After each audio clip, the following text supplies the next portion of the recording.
Hello mga idol, ngayong gabi ay pupunta kami sa Birds Hill at susubukan namin tumingin ng Aurora Borealis kung makakakita kami ngayong gabi. Kasama namin sila Albert, siya ang aming driver.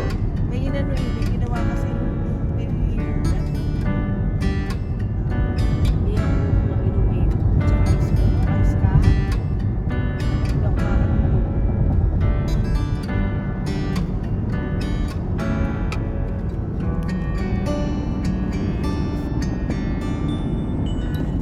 Yun o, parang meron na tama kulay pink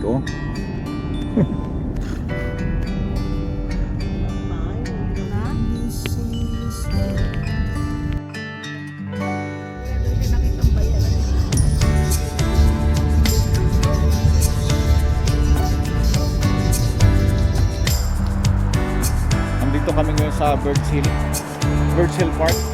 Hello, shout out ka. Madilim na. Maghahunting kami ng Aurora Borealis for the first time. Sana makakita. So nakita ko yun. Yan kasama namin si Albert yan ang aming driver. Buwan yan ganda Sa ngayon ay puro ilaw pa lang ng sasakyan ng aming nakikita. Ayan po mga idol talagang ang daming tao. Alas 12 na ng hating gabi. Pero ang mga sasakyan dito walang puklat. Walang puklat Hindi makita ang Borealis pag madilim.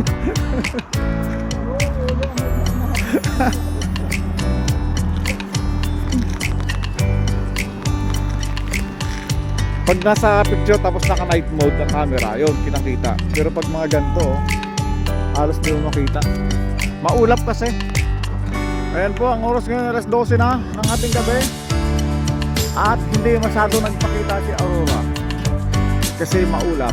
Naubos na rin yung mga sasakyan dito Kanina ang dami sasakyan. Kakaunti na lang. Iikot muna kami, saka pa iuwi na. Parang may pinstahan pala dito Marami pa rin dito Kala ko lang mga wala ng sasakyan.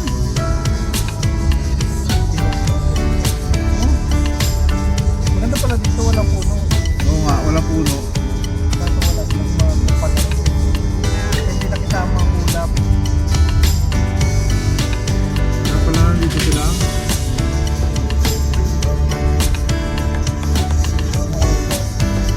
Tingin-tingin ka sa side, baka magpakita.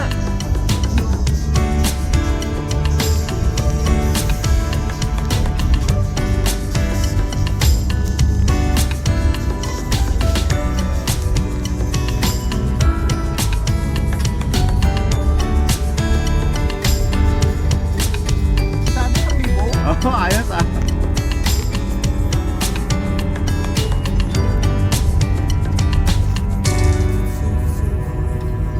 oras ngayon ay 12:45 ng madaling araw na. Galing kami sa paghahunting ng Aurora Borealis pero hindi masyado nagpakita si Aurora. Nagpakita pero konti lang. At yan po ang sitwasyon dito Napakaliwanag ng paligid. At wala ring tao. Ganyan po ang sitwasyon dito kapag ganitong oras na. Salamat po. Good morning and good night.